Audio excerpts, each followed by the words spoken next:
प्रतापी राजा हुआ इस देश में। आपने नाम सुना होगा पृथ्वीराज। पृथ्वीराज किसके साथ युद्ध हुआ? किसके साथ? मोहम्मद गोरी के साथ। अच्छा, युद्ध में कौन जीत गया? पृथ्वीराज चौहान जीत गए।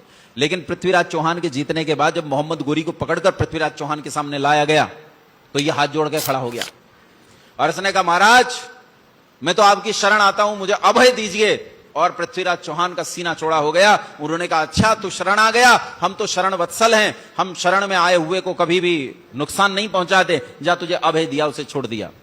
और अंत में एक युद्ध में पृथ्वीराज चौहान हार गए और मोहम्मद गोरी जीत गया। हुआ था कि नहीं?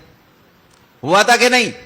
और इस बार चंदर बरदाई ने गोरी को समझाया कि तू पृथ्वीराज चौहान की हत्या मत कर, यह महान योद्धा है, तू इसे अपना सेनापति बना ले, तेरे लिए पूरी पृथ्वी जीत सकता है। उसने कहा, यह इतना महान योद्धा है कि इस अकेले का मुकाबला सेनाओं के लिए भी मुश्किल है।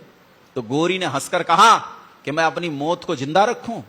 अरे जिसका मुकाबला सेनाएं नहीं कर सकती उसका मुकाबला मैं क्या खाक करूंगा?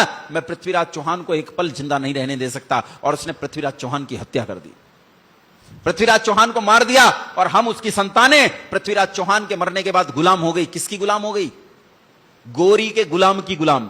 गोरी का एक गुलाम था जिसका नाम था कुतुबुद्दीन ऐबक, और फिर उसके बाद उसका भी एक गुलाम था, क्या नाम था? इल्तुतमिश। और फिर उसका भी एक गुलाम था रफीक, और रफीक का भी एक गुलाम था बलबन, और बलबन का भी एक गुलाम था। और इस देश पर आधी शताब्दी से ज्यादा समय तक गुलामों ने शासन किया, हम गुलामों के भी गुलाम रहे। कारण था वेद की आज्ञा का उल्लंघन। बंधुओं, यदि सुख चाहो तो इस वेद की आज्ञा के उल्लंघन को छोड़कर वापस लौट आओ।